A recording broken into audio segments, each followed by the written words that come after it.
What an extraordinary afternoon this has been. I live in a city where every day is a TED Day.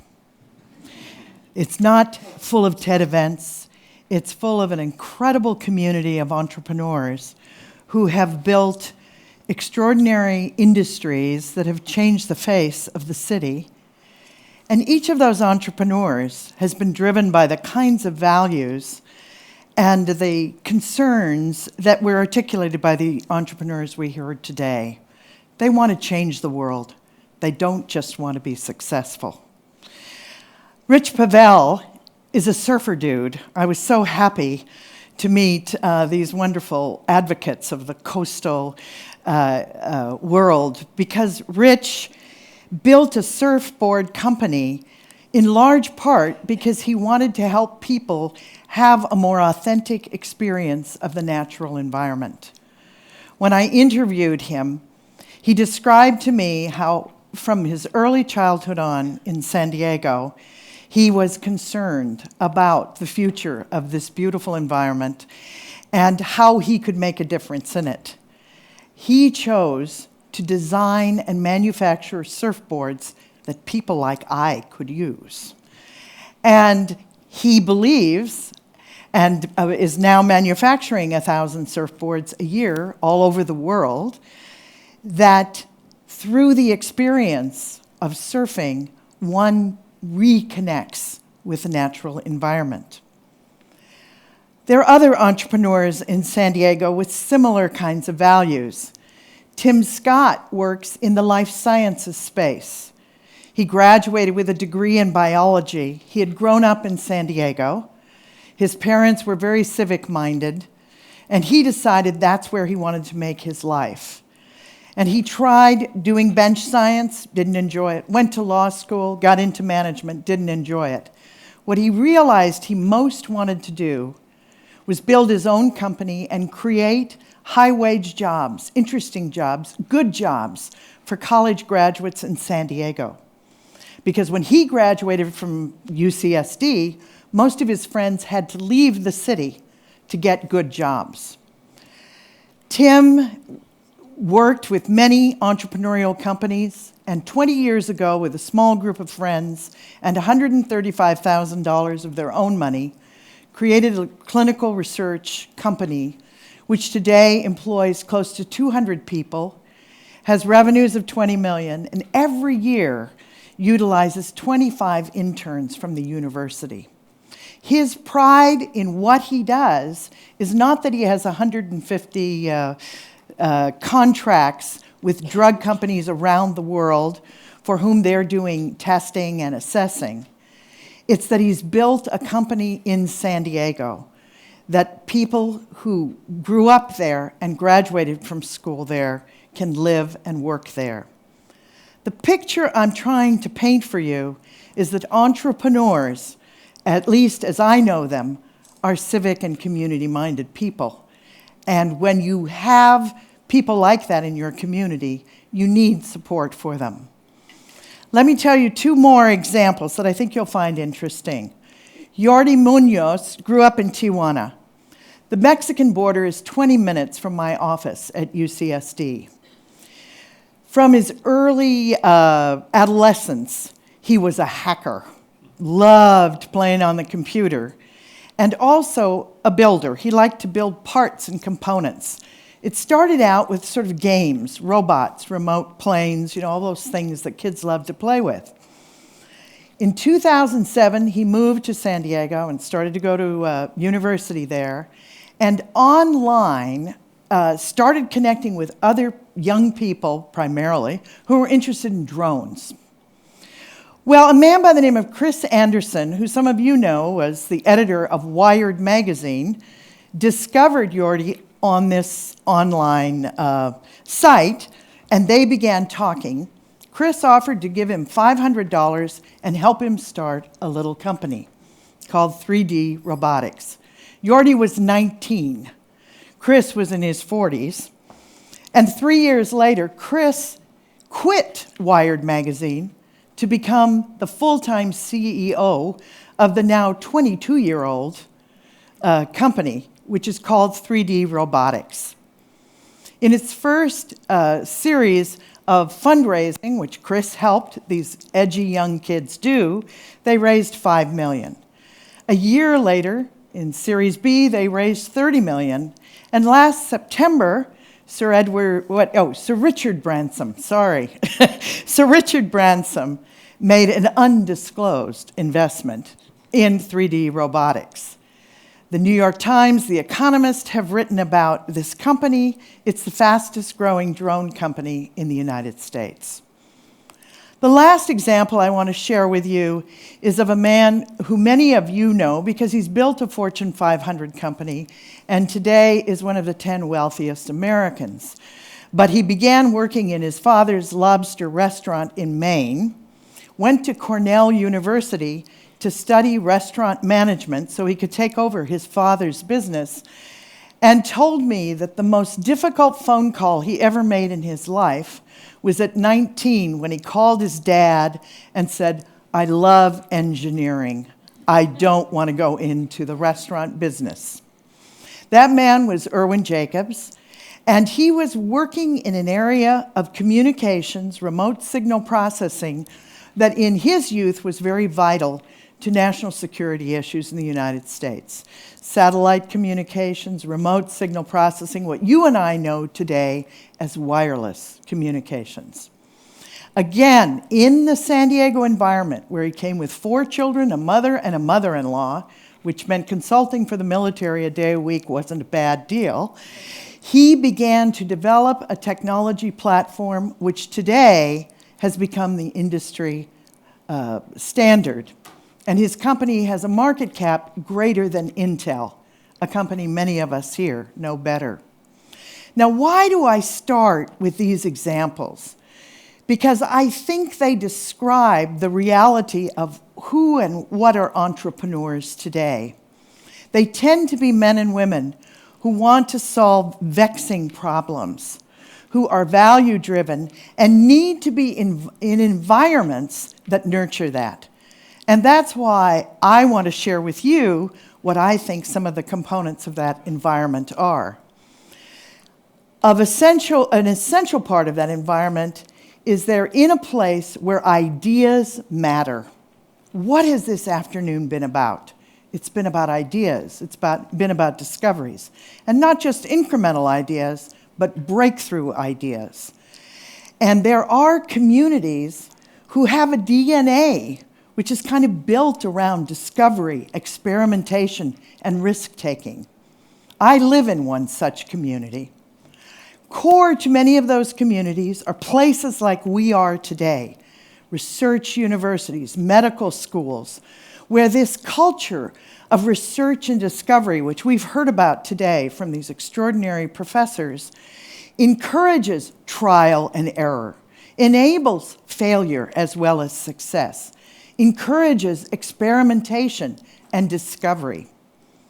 In San Diego, because of this proliferation of research institutions, my university, and as you can see from this map, over 75 research institutes, which together do $3 billion annually in research, you have seen the proliferation of all kinds of innovative ideas and people and companies. I started with Rich Pavel. When I grew up, there was one surfboard company in San Diego. Today, there are over 600 what are called sports innovators, golf companies, cycling companies, skateboard companies, hang gliding, clothing that can monitor your heart rate while you're on your bicycle. Fascinating companies created by innovative, edgy young entrepreneurs and supported by this larger community. When I started at UCSD, a young company known as Hybritech was founded.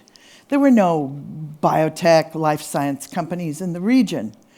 But this company hit a home run with monoclonal antibodies, was acquired by Lilly Pharmaceuticals, and the men and women who built this company and who became rich with the sale of the company went on to build dozens of additional companies.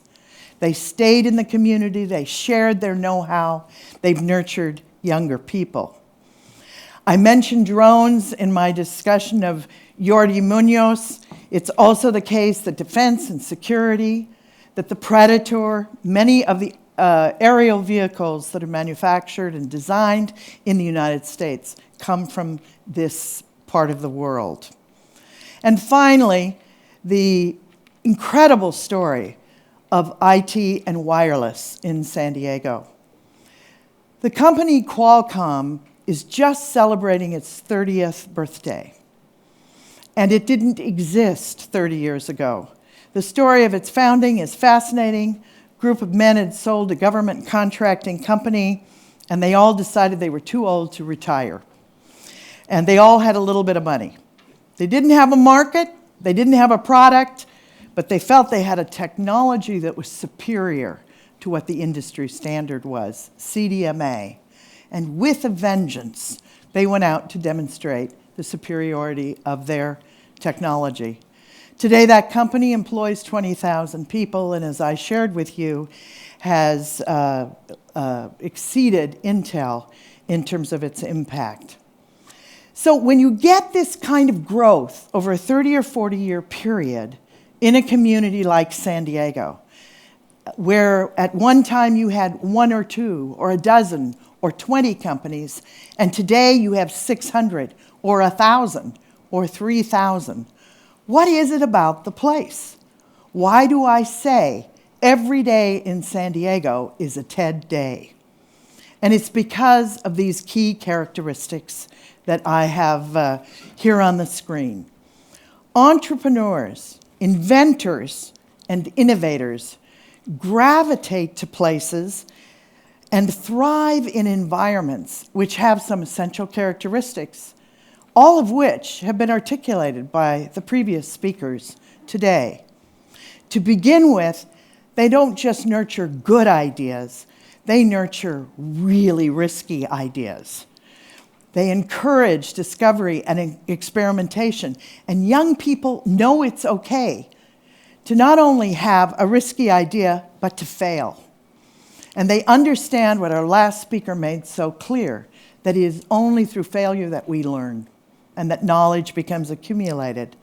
So this kind of a culture is exceedingly important.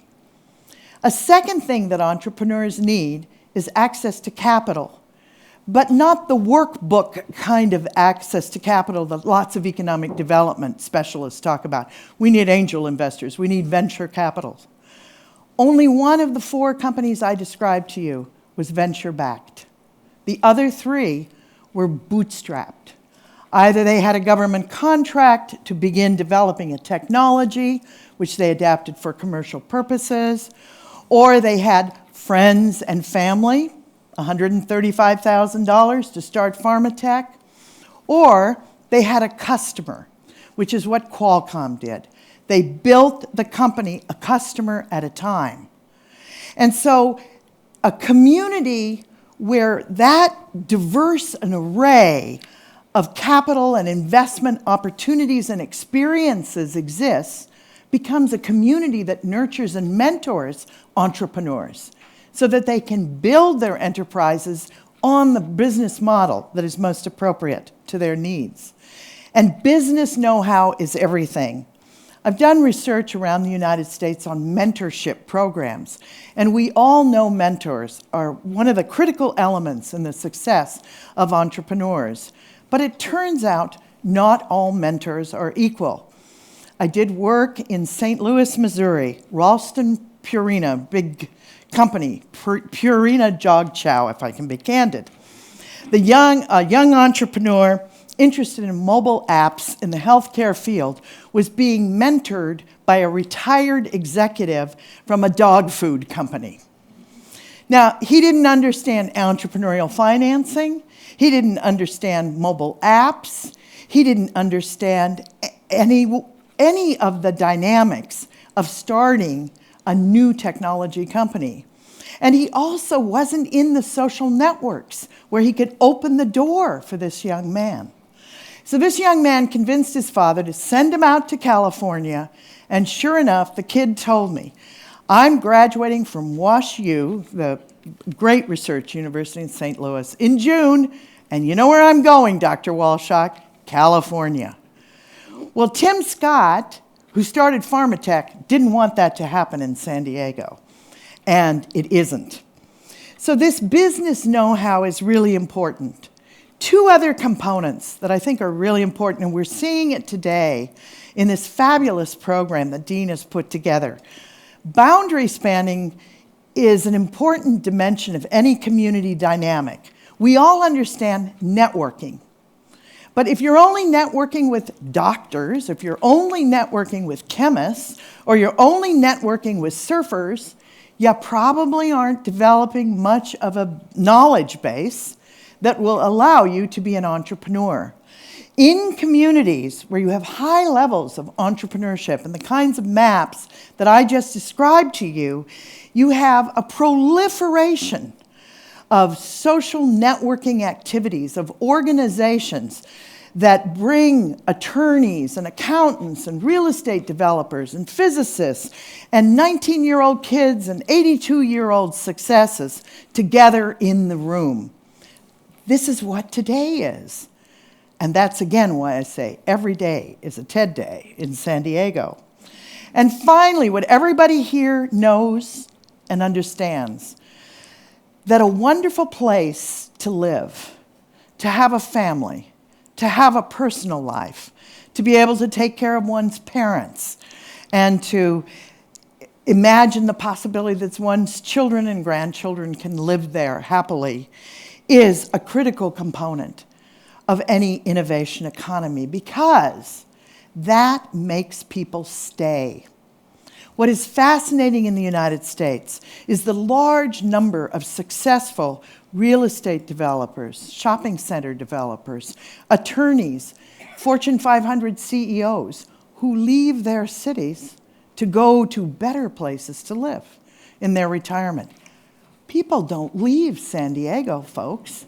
They don't leave the Gold Coast. It's a great place to live.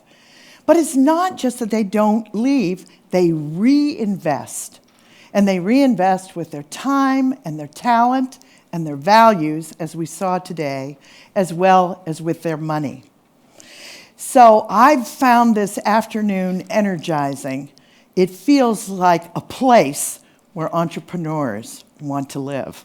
Thank you.